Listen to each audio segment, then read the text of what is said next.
Hello, everybody. Welcome back to another market open. Hello. We are doing something a little bit different here. We're doing a different little setup on on this camera versus my main camera here, just because I wanted to see what it would look like if we kind of do it in a different area. But nonetheless, we are still here and we are opening up the market. I hope everyone is having a good day. It is April 25th, 2023. We are here. And Ramu, what's up? Kane, what's up? UReal714, Midwest Cannabis, what's up? Thank you, everybody, for following me on on Instagram yesterday. I was begging for some follows, like the little Instagram model I am. And you guys came through. I'm going to put my Instagram back in the chat. And so if anyone wants to follow on Instagram, please make sure you follow on Instagram. You guys are saying the bricks are very wrinkly. Look, those bricks are not wrinkly. They're just not exactly bricky, is what I would say. But I wouldn't call them wrinkly. M Russo 215, what's up? Simon, what's up? Zion, shout out to Sarah. Love Sarah. She's a regular watching your live now. Sarah, thank you so much for watching the live. It means the world to me. It's super, super awesome. Thanks for the 15 minutes yesterday. Yeah, if you guys caught Finance Junkies last night, you got a good one. You got an hour of a fun little debate with Weight Watchers and Enphase. So we were supposed to talk about earnings, but we didn't because we didn't talk about earnings. But it was a good one. Shout out to Gabe. He was a good sport, and it was a good episode. Good for you, Joe Pod here. Tropicana Banana. I don't know what Tropicana Banana means, but that's awesome. Jason, good morning. What's up? All right, so we got a lot of things to get into. Let's get into the markets. We have McDonald's earnings. This is the first thing I want to talk about today. It is showing that consumer demand, at least in the fast food markets, are not slowing down. It's up 2.5%. Pre-market. We also have Spotify earnings that we can talk about, but let's open up McDonald earnings. Now, the fate of the economy today lies in the hands of two technology companies called Google and Microsoft, and that's going to happen after hours. We're going to see what they have to say, what thoughts they have, and basically, are they performing at the level they need to perform at in order to maintain the economy to be in a good spot. Google and Microsoft obviously are very, very big companies. They're two of the five major companies that comprise of the S&P, comprise 20% of the S&P. And I think that, I don't think they're going to perform badly. I think the number one question is going to be, are there certain dents in different parts of their businesses that are troubling to investors? And if they are, those are going to be questions that are going to be asked in a meaningful way. Now, notice those companies are up pretty significantly from their lows back in October. And so I think the market will not be nice to them, right? They're not going to give them the benefit of the doubt, given how much they've risen up if some of the numbers come out badly. Earnings per share on McDonald's, 2.63 versus 2.33 expected. So they beat by 30 cents EPS. Revenue, 5.9 versus 5.59 billion. So they beat that by about $40 billion. The fast food giant reported its first quarter net income of 1.8 billion or 2.45 per share, meaning they made about $2 billion in profit last quarter. Look, that's good. It's good. It's good earnings for McDonald's. I mean, that's all you can say. They did a pretty good job there, bringing up the numbers that they need to bring up and showcasing that at least their traffic is not really getting hit the way you would think it is. Let's pull up a Weeble and let's go to McDonald's right now. There we go. We have 290. You guys can see this, right? Can you see this? Yep, you can see this. Okay, we have 293 right here in the pre-market, or 295 right here at McDonald's in the pre-market. We got Tesla down to 160. Now, Tesla fell below 160 yesterday, just to 159 and 158 for a little bit. Amazon is down in the pre-market. Netflix is up a little bit. Spotify is up in the pre-market. It's up at $141. Now, the reason Spotify is up is they are up to about 515 million MAUs, and 217 premium million subscribers. So their growth is good. Their margins suck, and their revenues still came in below expectations. But I think investors are willing to give them the benefit of the doubt if they're able to increase users. And so at the end of the day, the increase in users establishes them still as a behemoth to destroy in the audio space. I mean, when I mean destroy, I mean try to compete with. One of the things about Spotify is they are proving the business model that audio is something consumers want to consume as they keep stacking up these users. The problem is a lot of these people are just listening to music, and Spotify's synonymous with music, and music doesn't make money. So you got to be very careful when you think of that. Remember, Spotify hit an old time of 387, right? This was a ridiculous valuation. Just didn't make any sense. And it went down all the way to 69. Kathy Wood sold it around 70. You know, it's because it's Kathy Wood. But you got to remember, a lot of the people that they're adding, they care about music, and music doesn't make money. So Spotify can't really make money off of them until they get them to listen to ads on podcasts, not even ads on music, because that ad revenue also goes back to the record label, like the premium subscriptions go back to the record label. So it's very important to remember that they've got to figure out how to get profitable before I think investing in this company makes a lot of sense. I mean, for goodness sake, even Palantir is profitable now, right? So, but the increase in users does suggest that people want to consume audio, which is a good thing. It's proving the market adoption for the audio space in general. Microsoft at 279. We've got AMD at 87. We've got Nerds Wallets. This is a stock I was looking at the other day. They got 33 million unique visitors on their website. This is a $14 stock. I think the IPO had like 18 bucks. So it's actually recovered quite nicely from when it fell. Robinhood at 940. I'm really looking forward to Robinhood earnings. That's the one I want to see. That one I really, really, really, really want to see, because I want to know how the monthly transacting users are going on Robinhood. Sorry, I'm late. I was watching last night's Junkies. No problem, Ray. Thank you so much for being here. Watch Finance Junkies last night. You guys talked about what to do if you had 10K. No one mentioned putting a VTI or VO, which is the best thing to do for the average investor. Yeah, I mean, we talked about index funds in general, right? But yes, you're correct. VOO is probably the best thing to do at the end of the day. 17.8K, Amit. Thank you, man. I appreciate it. Subs have been going up the past couple of weeks a little bit faster than before. You know, YouTube is just random sometimes with that stuff. So people say subs don't matter on YouTube. They matter in regards to how much, like if you have 100,000 subs versus 20,000 subs, your video, it's not that it's going to guarantee to get more views. It's just going to be shown to more people, right? And so if the thumbnail title is good enough, it will get more views. That's the beauty of more subscribers. It means there just more people are going to have a chance to see the video. It doesn't necessarily mean, you know, you're going to make more money or more views or anything. It just means you have more opportunities. You have more chances for impressions. It's like followers, right? If you have 1,000 followers versus 5 followers, more people just have a chance to see it at the end of the day. But I don't think subscribers is like a core part of the algorithm. Like if you have more subscribers, you know, the algorithm rewards you. I don't think that's necessarily the case. At the end of the day, it's just about watch time for YouTube. What else do we have? Rocket Lab at 3.92. Okay, we got the market opening in about 2 minutes. NASDAQ. Are we under 11 on the NASDAQ? No, we're still at 12,000.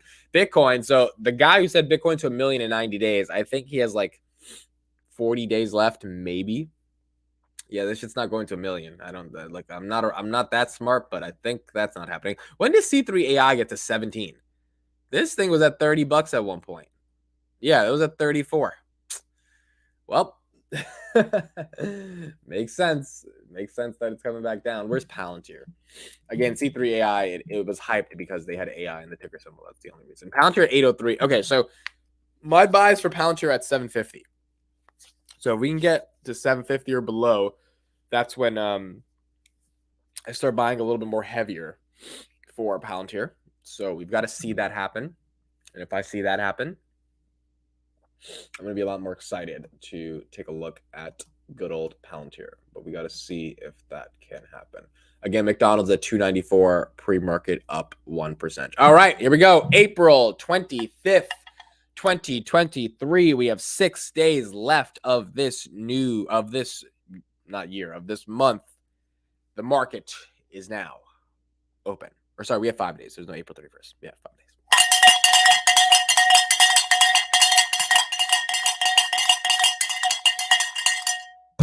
Wake your ass up. We've got Tesla below $160, $159. It is a $505 billion market cap, which means Tesla is $5 billion away from being underneath a $500 billion market cap. And in fact, that is a tweet that I should tweet out right now. Tesla is $5 billion away from being under a $500 billion market cap.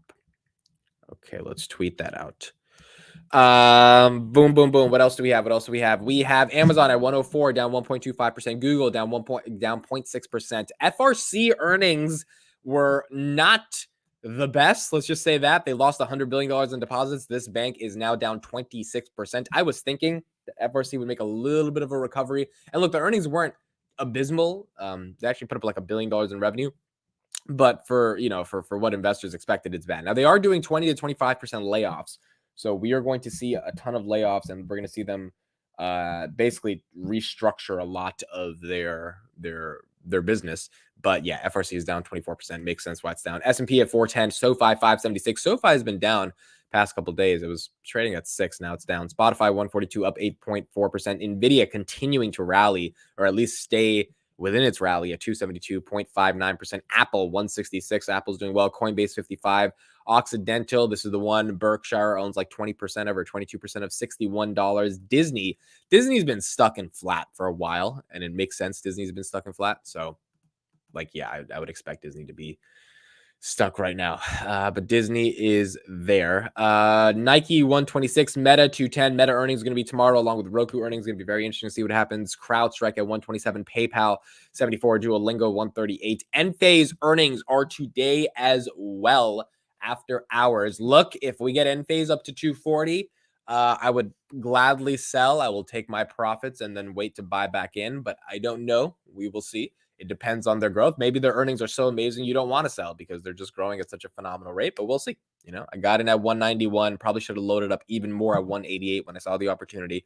Enphase runs when it runs, and when it crashes, it comes right back down, but it doesn't stay crashed for a long time. So let's see. My prediction is that this bad boy is going to run after hours, because I don't think their earnings growth is going to be anything less than what we expected. I mean, they've been on a trajectory and they've just been killing it. So if they can continue to do what they got to do, let's see. Let's see what we can get done. NASDAQ at 11,981, coming in below 12,000. Costco at 511. Shopify at 47 right now. Alibaba 85. Alibaba lost all of its gains over the past month. It's been bad for Alibaba. Pinterest 27, Uber 30, Robinhood 929. So that's it. We've got a pretty, there we go, Palantir under 8. We've got a pretty flat market. I mean, things are red, but things aren't super red, and little pockets of green. But overall, most of this stuff is red. I listened to your entire Let Me Explain this morning at 5 a.m. while I was half asleep. At times, since I was half dreaming, I felt like I was in a meeting. Shout out to Emmanuel, man, OG sub. If you guys aren't watching that Let Me Explain series, it's a series every day where I talk about my startup, and then I take the clips from that hour-long presentation I do every day, and I put them on social. I've done that before. I've put on someone in the background, like a YouTuber, and I fall asleep, and then I'm like in the dream with them. Like, that definitely happens all the time. So yeah, that's it's good. I was finally in your dream. That's awesome. I don't own any Enphase, but I think it's a great company, but also agree that what insiders did was shady. Yeah, I mean, look, I don't even know that much about what insiders did. Gabe was talking a little bit last night. All I know is my average is legit, and I'm trying to make a nice profit if Enphase runs up. And if it doesn't, I like my average, So other than that, I'm pretty fine. I mean, the overarching story to me is what I care about right now in terms of solar penetration. Now, do I agree that there is a place where you take profits? Yes. And I think 240, even 235 is that place for me today. But let's see if it gets there. It's gonna be important. Microsoft will report over 30% Azure growth. Did they do that last quarter? I don't know if they did. I think you're right about this. I think Amazon will definitely not do this. GCP, I think, had 32% growth, if I'm not wrong, either last quarter or the quarter before that, from what I remember. But yeah, I mean, look, if Microsoft does that, Microsoft's going to be a good place as well. Is Freelance Finance going to cover Enphase earnings? Honestly, I don't think so, because they're both working during that time. So probably not. But they might, though. They might. I think they did it last time. They might. So let's see.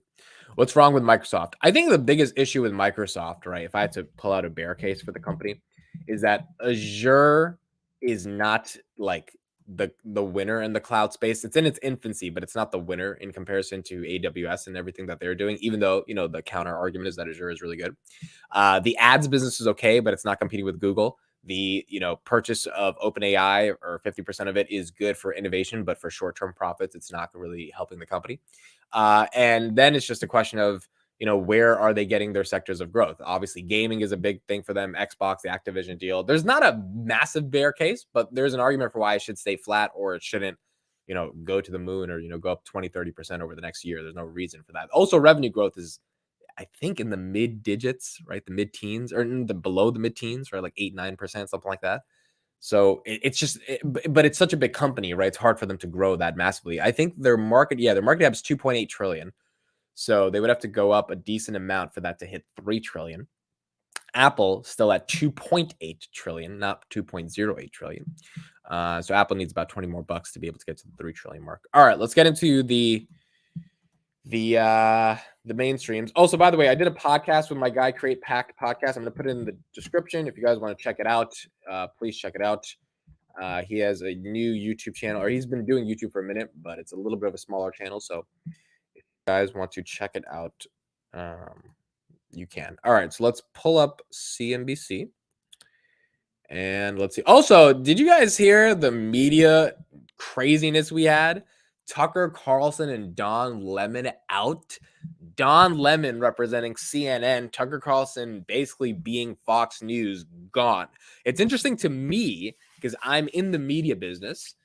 This is media right now, right? I'm building a platform that is going to be inextricably linked with the media business. I am not as big as Tucker Carlson or Don Lemon, but it is still interesting to see the media shakeup. Now, what's interesting to this from an economic perspective is where are they going? Because if Tucker goes on YouTube or goes online, and Don Lemon decides to start his own thing, I think Tucker has a better shot of starting his own thing and building an audience. But if he goes the independent route, it'd be very interesting to see how much attention could he get, how many people, how much of an audience could he find, even if you're not attached to the big corporations like Fox and CNN. It's going to be incredibly interesting to see kind of how that plays out, and also what that means for business. Because remember, if Tucker comes to YouTube and starts saying all the stuff he's saying, does YouTube start censoring him? Right? Because we know how YouTube, where does Don Lemon go? I don't think Don Lemon can get an audience on his own, to be honest. Like Don Lemon, no one wants to fucking listen to that guy. That guy is like dumb. But Tucker, people want to listen to him, regardless of if you think he's smart or not, right?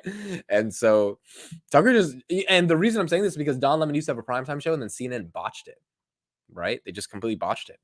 So objectively, they were like, you can't get ratings, Tucker can. And because of that, Tucker had the highest rated show in television for the past couple of weeks, which is just insane. That's crazy. So it'll be interesting to see where he ends up going. Let's pull this up.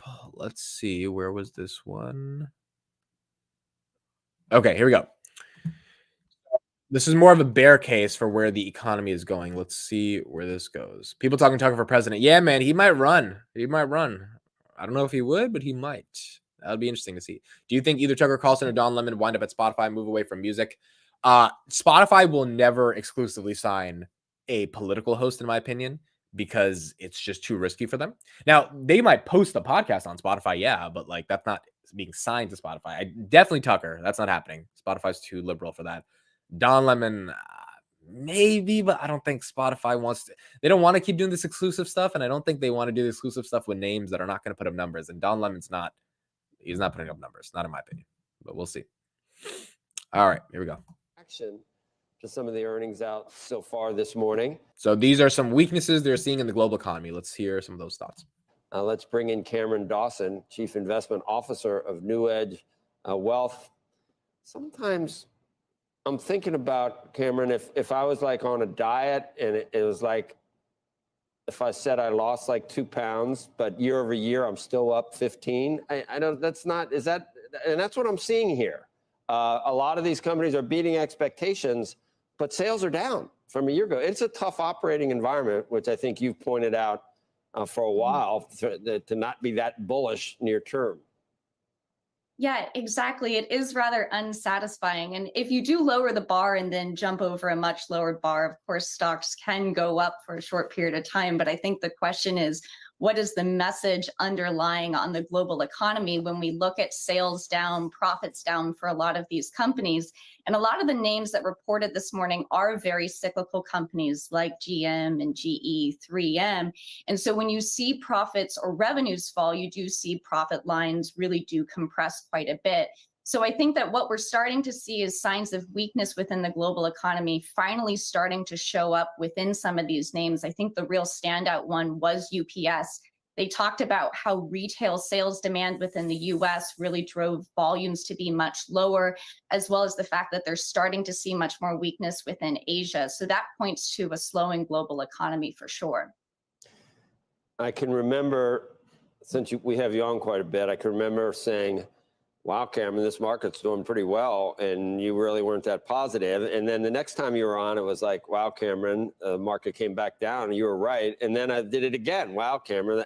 So now we're in the period that it's been doing pretty well. You're missing this. Are you feeling like you're missing it, or are you once again going to say you're going to get another chance, 4, 5, 6% down from here? Well, we certainly are seeing momentum start to wane a fair amount, and we've bumped right up against yet again that kind of peak in valuations that we've been seeing really in every big rally that this market is staged, which is just shy of about 19 times. So we rally up to that level, peter out, lose momentum, and start to roll over again. But I would note, we are invested. It's not as if we're sitting on the sidelines. We stay invested in very high quality companies in order to ride out periods like this. You haven't given us an all clear, anything close to an all clear. And I'm not saying you should, but what would indicate to you that it's an all clear, and when do you expect that? So it is really important to get through this earnings down cycle process. And usually stocks do bottom when you're still in the midst of an earnings down cycle. So it's not as if you have to wait for earnings to rebound in order to be able to step in. But we think we still are in early days of really marking down earnings estimates. There's a huge rebound in earnings that's baked in, not just into 2024, but also the back half of 23. So we want to see those estimates really get recalibrated. And then it's a matter of time and magnitude. The fact is we'll be nearly at the 18-month mark. Not going to lie, she's saying what I'm saying as well, right? It's like, it's what every quote unquote analyst is saying. It's like, look, we've got to see what happens with earnings. It might bottom out. It might, Google and Microsoft might shit the bed. Meta might shit the bed. And that's okay, because some of these valuations have come up significantly over the past couple of months. And if they shit the bed, let them shit the bed, and we'll come back to them after they shit the bed, and there'll be good companies to, I mean, Chris was saying this yesterday as well. It makes a lot of sense. Like this is going to be a rough earnings, but it's going to be a great opportunity for investors. It's going to be a pretty great opportunity for investors, especially if you're getting companies that are trading, they're producing free cash flows. They're producing strong net incomes, but they're not being respected by the market because of things that are happening in the macro. It may be just another not crazy opportunity like January or October, but it might be an opportunity. Tesla right now might be a massive opportunity. Margins falling on their cars does not necessarily mean that this is not a company that you want to hold for the long term. So I'm hoping that the market shits the bed. I have some cash on the side. I would like to establish a position in Amazon. I would like to see, Meta fall back down to 180. That would be awesome. I don't know if that's going to even happen, right? But it's going to be interesting to see where these earnings actually fall out. You said shit the bed like 4 times. Yes, I did. YouTube's going to demonetize now. I'm getting a loan if the market dips. We'll see. Also, the thing about the market this year is that the S&P, we have not seen it decline, man. Like the S&P was supposed to go below 3,400. That was the low last year, and we just haven't seen that happen. We've been stuck at 390 to 400, now 400 for the past couple of weeks. Like we've had a pretty resilient economy, and one of the main reasons for that is because inflation is going down. And if inflation is going down, that cures everything. Like that quite literally is one of the things that will get rid of interest rate hikes, will make consumers more excited to buy things. And we haven't seen Lululemon prove to us that consumers are not afraid to buy. Gymshark had their earnings yesterday.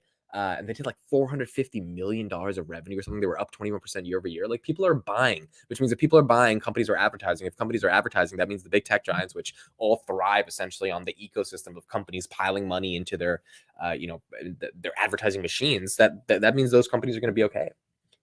And so we are not necessarily seeing the decline of an economy in that respect. Things are okay.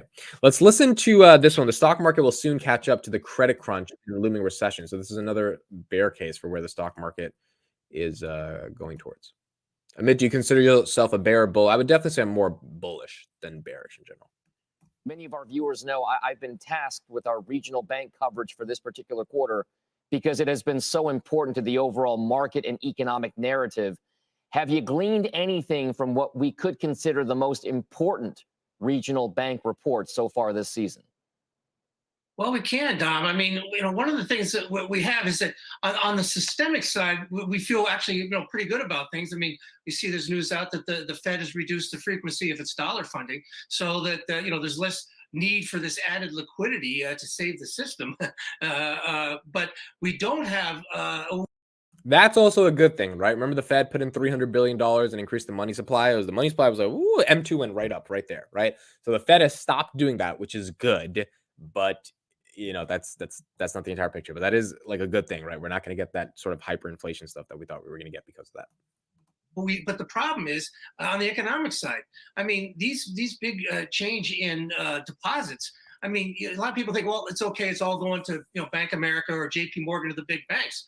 Well, a lot of it is not. A lot of it's going to money market funds and to T-bill rates where people are getting a much better return. And, with these banks have less money, I guess my point is we don't have to wait for the senior loan officer survey to know that banks are pulling in their horns when it comes to lending. When you have less the credit in the system, you're going to have a further slowdown. I guess my point is that I mean, sometimes we just have to use some common sense here when we start thinking about the odds that we're going to have a recession or not. And at this point, when credit contracts, you're pretty much going to get a recession, and at some point the stock market is going to catch up to that realization. Matt, we're showing our viewers right now a whole slew of different charts, regional bank ETFs. First Republic, again, let's get into the market. It kind of showcased that regional banks are not in the best situation. Now, SoFi earnings are going to be incredibly interesting because if First Republic shit the bed because they lost $100 billion in deposits, SoFi had $7.3 billion last quarter. If they can get that number up to $9-10 billion in deposits, this bad boy is going to have some fun. And then it'll crash again because that's what they do on earnings. But last time it was up like 24%, a couple hours after earnings. And so we'll see kind of how they play out. Palantir is 789, again 750. That's where my buys are. Palantir is 13 days away from earnings, so we got about 2 weeks. Alex Karp did say that the U.S. business is growing well on an interview. International, I don't know. AIP, I'm sure people are going to ask about this. There's going to be a lot of questions around SBC going down, sales getting back into motion. I mean, if we can get all I want is a GAAP profitable quarter. I don't care how they do it. I don't care if you got to go fucking do the treasuries and the South Korea subsidiary, whatever you got to do. Give me a GAAP profitable quarter. And even if it's not crazy, which I don't expect, right? We're expecting like 507 million in revenue, maybe. If they can beat a little in the revenue and get us a GAAP profitable quarter, that'd be amazing. Now, if I had to pick one, I would pick GAAP profitability, but we'll see. Spotify falling back down. It was at 141. Now it's at 137, is up 4.63%. Again, the Spotify earnings numbers, they look good from a user perspective, but please just be weary of the fact that users does not mean profits or revenue. And what I mean by revenue, you might think, oh, users are inextricably linked to revenue. Yes, they are, but 75% of that revenue goes to the record label. Spotify does not keep that money. Music is a business that is so different than every other business. If YouTube got more numbers like users, that's amazing. Instagram, amazing. TikTok, amazing. Why? Because they are monetized immediately, right? Via ads. Even though they're monetized via ads, if they don't pay for the subscription on Spotify, 75% of that ad revenue goes to the record labels. So it's very important to recognize why increased user growth does not necessarily translate to increased revenue or increased net income, even if it increases revenue, because that revenue just goes away at the end of the day. But overall, the market's happy that their users are growing, which is a Good thing for Spotify. Shopify at 46. Taiwan Semi. Look at that one. Last time, I haven't checked this in a while. Last time I checked it was like 95. That's 82 now. So that one's taking a bit of a hit. Obviously, Buffett, I think, sold out of it. So that one hurt. Snapchat earnings are going to be interesting as well. I think Snapchat's growth will be back. I don't think it's going to be substantial, but I don't think it's going to be to the point where the market can really hammer them down. Now, they're still a $16 billion market cap company. It's kind of richly valued.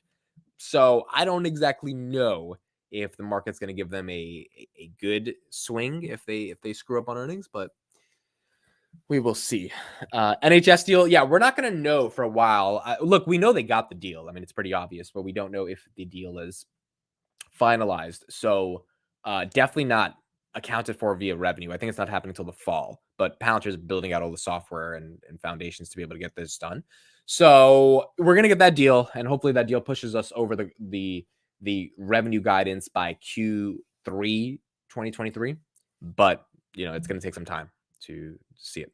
Why do record labels get the ad revenue? So if I play an ad in between Justin Bieber's song, that revenue is correlated towards Justin Bieber's music, right? That's the reason I'm listening to the ad. So the record labels get that revenue. It's the same thing on YouTube, right? If you listen to if you play Justin Bieber music right now, Chris played like 3 seconds of a song in our second class finance junkies, and it got demonetized like 20 minutes after the show ended. And I was just like, this is ridiculous, bro. It's 3 seconds, and the record label took all the money. They took our fucking $15. Like it's so annoying.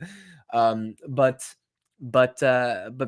that's like so record labels are ruthless. And the thing about record labels is you can't fight them because they own the music. Like they have proprietary control over the content. There is nothing you can do to negotiate with them. All you can do is like give them, maybe budge a little bit on the fee structure, even though 75%, 70% of every dollar is a lot. Maybe that gets to like 65 one day, maybe. But why would it, right? Because Spotify's argument, YouTube's argument is like, well, we have the users, therefore, you know, people need to come to our platform to access your content. Their argument is like, we have the content, right? And at some level, if you want to listen to Justin Bieber, you will do what you need to do to listen to Justin Bieber. You don't care if it's on Spotify or Bobify or Chotify, right? You don't care because the music is something that is one, like you could listen to another finance YouTuber if I disappear, right? It's, you know, I know some of you would be sad, but it wouldn't be the end of the world. If you can't listen to your favorite music, it's a fundamentally different type of content. And that's why music has always been a very different business. Miyoko, another red day. Yes, another red day. Let's go to Tesla right now. Where is it? I think it's still under 160, right? Yeah, oh no, right at 160. So still at 160 right now. Have you tried Snapchat's AI? I haven't, but I've seen people do it and it's a little freaky. But they have exposed lots of teenagers to AI. So those people know that it exists. Instagram and Facebook, by far the worst social media platforms. They can both go. I wouldn't blink, and I have instances that came out. Yeah, I mean, look, the platforms are used by billions of people. So at the end of the day, they're still relevant. And until they stop getting used by people, they're not going to be relevant. Most overcover song uploads on YouTube as copyright. Yep. If you cover a song, that's another copyright. Like, music is ruthless. The music industry is absolutely ruthless. And so trying to reason with them is very difficult, which is why I'm not bullish on Spotify's business model. Because I'm like, you don't make any of your money outside of music, right? Podcast advertising is not enough to justify a $30 billion company. It's just not enough. And so if music is their argument is like, look, the subscribers, we're going to hit 1 billion users, blah, blah, blah, blah, blah, blah, blah. My argument is if all of those users are just like in a Netflix of audio type of environment where the record labels control the content, to me, I don't see the bull case on it at all. But granted, you know, we'll see. We'll see if they can shift their gross margins, if they can negotiate with the record labels. But what if you shuffle? You just have to get lucky that Bieber, for example, plays right before the ad. Yeah, exactly. But it's not just Bieber. It's every single song is owned by a record label. There's no independent artists. There are, but like the majority of them aren't going to get discovered, right? So it doesn't matter if you're on shuffle mode. Any song that comes out is likely tied to Universal, Sony, or Republic, or Atlantic, or Interscope, right? These are all the big record labels that exist. Did you watch any of the Ginkgo format? I did not. Look, my excitement for Ginkgo has died down a little bit because let's go to the stock right now. Primarily, look, I like the company. It's cool, but I have not liked the insider selling at all. It's been pretty annoying. I also just honestly have not had time to watch the Ferment Day, which is basically like their WWDC. I'm sure they announced some cool stuff. Okay. To me, it's going to be a long time before any of that stuff materializes because this stock is in the gutter and they've got to show revenue growth. So yeah, it's cool. I'm sure they're doing some super dope stuff, but it's not. It's also not in the like when Palantir introduces AI stuff. I'm like, oh, that could be implemented in the next couple months. Ginkgo introducing whatever synthetic shit they're doing. It's not going to be a few months. It's going to be a while before we see any of it in the real world, right? And so we got to see that. Are you Team Bieber or Team Swifty? I'm definitely Team Bieber. Definitely Team Bieber. AI music is coming soon, free. Now, this is going to be very interesting, right? AI music, if you can generate, I'm sure you guys have heard Drake in the Weeknd's AI song, and it sounded even better than some of the other songs, and it sounded very realistic. The problem with this is how much the record labels are willing, because theoretically, if I could create unlimited amounts of Drake and Weeknd songs, then all the record labels' hard work and intellectual property they put into the artists of building them up from a marketing and branding perspective, that goes out the window if an AI can replace it, which means, you know, they don't get the back end royalties on that music. And they've actually instructed Spotify and YouTube to take those songs down. I think the split here, and this is actually what Elon Musk's ex-wife said yesterday, which is a music artist. She is in the music space. Her argument is that if you can give me a 50% royalty on using my voice, then I am willing to license my voice. So this is what she tweeted yesterday. I'll split 50% royalties on any successful AI generated song that uses my voice. Same deal as I would with any artist I collab with.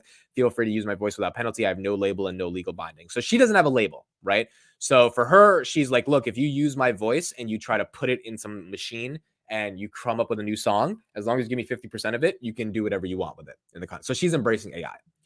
Now, no offense to Grimes, but she's not the biggest artist in the world, right? And so, like, like, there's a difference between Taylor Swift AI songs and Grimes AI songs, right? Taylor Swift AI songs the whole world could listen to. Grimes, I think most people don't even know who she is, right? I wouldn't know who she is if it wasn't for Elon Musk. She's never had like a big music hit or anything like that, right? So the big artists, the ones that you want to generate with AI, the ones that if you put their name in the title, it'll get like 17 clicks immediately, are artists that are controlled by the record labels, and the record labels have zero incentive until they work out some type of royalty deal, maybe. And even if they do, that means they're allowing unlimited amounts of music to be created, which means they don't have control over any of it for their artists. And, you know, that's their IP. They don't want to give that away. And I don't think they would. So I don't think they were ever married. Really? They weren't married? Oh, I thought they were married. I guess not. Guess I'm wrong with that. I wonder if getting an ad before a song released independently is possible. Yeah, absolutely. I believe. So would ads appear on, yeah, 100%. I'm just saying those levels, those independent artists are not the majority of artists on any platform, right? Or even if they are, they're not the ones that are being shown in the playlist, because obviously Spotify has a fiduciary duty to their record labels to make sure that they get them streams. You know, on a traditional social platform, you're like, okay, an algorithm kind of is the equalizer that determines the basis by which content is discovered. On a music sharing platform like Spotify, the record labels, when they release a new album that they want to get streamed, it's Daniel Ek told them years ago, hey, instead of selling the CD, put it on Spotify and I will get you the same sales, if not more. Which means if you've guaranteed you're going to get these record labels the same level of sales that we're going to get, that means you've got to pump that shit in the home feed, i.e. the algorithm, i.e. the playlist, which means those songs have to get listened to and discovered. And that means it will be at the expense of an algorithm that would showcase new artists, right? That's just how the music industry is. It's very hard to change it in a different way. So I think that's that's one of the kind of problems. Does Ginkgo have a lot of competition? Tebow and BRFG are similar, aren't they? No, Ginkgo has zero competition, to be honest. ARMS would be the only competition. AMRS,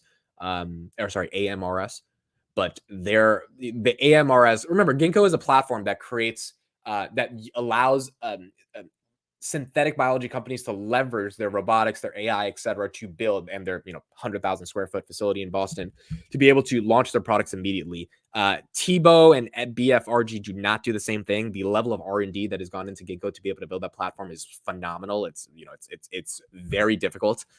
They essentially have a monopoly on synthetic biology. AMRS. Miras also does what Ginkgo does, but they don't license their platform. They build their own products. So if they want to build like synthetic lipstick, they'll build it themselves and then they'll sell it. Ginkgo is not in the business of creating their own products. They've always been a platform play, but they want to be the app store and they let people, submit their apps. And if some apps end up becoming the next TikTok or Instagram, then Ginkgo gets a downstream level of equity within that third party that they let onto their app store, right? That's the entire thesis behind Ginkgo Bioworks. And that's why it's exciting to me, because I'm like, well, if you believe in synthetic biology and you believe in the platform is the tech Silicon Valley business play. The synthetic biology is the nerdy science part. You combine those two together and you just give it 10 years it should uniquely yield a lot of just really interesting companies, and Ginkgo will have equity stakes in them. And at a $1 stock right now, it kind of feels like it should have its run up. The problem is biotech in this market is just absolutely hammered and destroyed. And so that's the problem. But they really don't have a lot of competition. But, you know, not having a lot of competition is not the best thing, because it means that your business is kind of hard, right? You got to really pull up. You got to really be able to showcase that you can build out these synthetic biology companies. Hey, man, what platform do you use for cash secured puts? I got to learn how to do this stuff. So I made a video, Aztec, called I made 13% on my money in 2 minutes. I would watch that video on my channel. Just type that in on YouTube. I mean, you can use Robinhood, right? You can use pretty much any of these platforms. I wouldn't suggest doing the cash secured puts until you watch that video and then comment on that video, right? I'll see your comments and I can respond to you. Cash secured puts, I think, are relatively simple to understand, but you do need to understand the risks of them. There's not that much risk, but you do need to understand, you know, how much money you're putting up and why, and how you can get assigned the shares that you are using within the cash secured put. But in terms of all of options, you know, I'm not an expert on options by any means. It is one of the more simpler strategies to be able to own shares of a company that you are bullish on at the end of the day. So it is a bullish strategy. Stop saying Ginkgo is selling shares. If you listen to the last earnings, they say they won't sell any shares for all of 2023. Look, I'll believe it when I see it, Nick. I mean, also, they sold shares in 2023. I don't know what you're talking about. I mean, or yeah, maybe it was before earnings, but they definitely sold shares in 2023. So that's wrong. I mean, maybe from 2023 earnings to the rest of the year they won't, but they definitely sold in 2023. I knew they said they wouldn't do the stock-based compensation as high, which I get, but look, they've decimated the stock. Insiders have absolutely decimated the stock, and they're going to have to do a lot of work to get trust back. So we're going to see till they get there.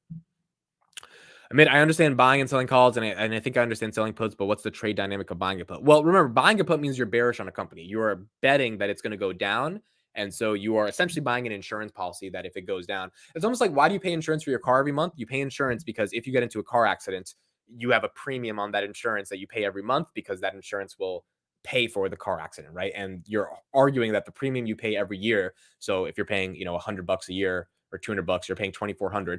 You're arguing that your policy, if you get into a car crash that's more than $2,400, let's say it's like a $5,000 really bad accident, that is where you get a $2,500 discount essentially, right? For free, not for free, but because you paid the insurance.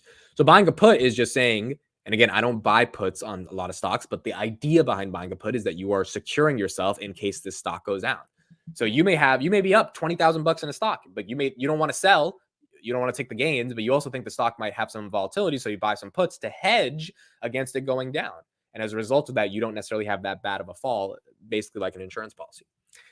Selling puts is you're, again, more bullish, because your argument is that if the stock goes down to this strike price, I will want those shares. If it doesn't, I'm giving a premium for allocating my capital, for taking the risk that it might go down to this level. So I had 16 cash secured puts on SoFi for a $496 premium on $8,000 of capital. That's about a 6% ROI in about a month. I closed that for $324 worth of premium, and I bought back those cash secured puts. If it had gone to $5 by April 21st, which it did not, so if I was like $5.92 a couple days ago, April 21st, I would have collected $496 in premium. But I didn't want those $8,000 to be, you know, gone for that long, which is why I closed it out. And remember, you've got the cash you allocate towards the cash secured put. It's collateralized until the time it ends. So if you buy a 2-year cash secured puts, those, whatever amount of money you put out is gone for 2 years, right? You can't get it back, even though you get the premium today. So after the earnings call, yeah. So they did sell in 2023, right? But just after the earnings call, hopefully they don't sell after earnings call. Okay, last question I'll answer, then I'm out. What's the difference between selling and buying a put? Buying a put is you're more bearish on the company. You think it's going to fall, right? So you're trying to protect yourself as it comes down. Remember, puts are bearish. So if I'm buying a put on the company, I think that the company is going to fall. Therefore, I'm buying a put as an insurance policy that if it falls, I'll be protected and I will make some money as it comes on the downside. Selling a put means that you think this stock won't get to this price. If it does, you will be forced to buy the shares at that price, but that's okay because you've already put your money into the brokerage, so they have your collateral, you know. So for example, I had to buy 1,600 shares at a $5 strike price, right? So I had to put up $8,000 of capital. I didn't have to buy those until it got to $5, but if it did get to $5, I would get exercised, and I would want that because I'm okay with it. I want SoFi at $5 a share. But SoFi stayed at above $5 for the majority of the month. Therefore, I was able to get the premium. And I'm getting a premium because, again, I'm giving my money in case it falls down.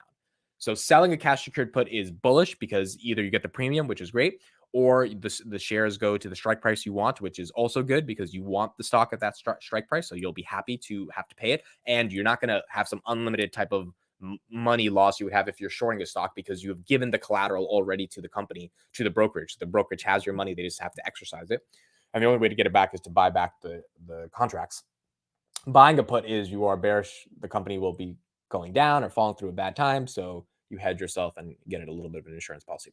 SoFi raised savings rate to 4.2%. I did see that. SoFi's they're like, we got to compete with Apple. They're like, we got to compete with Apple. Oh, so buying puts is bearish. Selling puts is short-term possible bearishness, but long-term bullishness on the stock.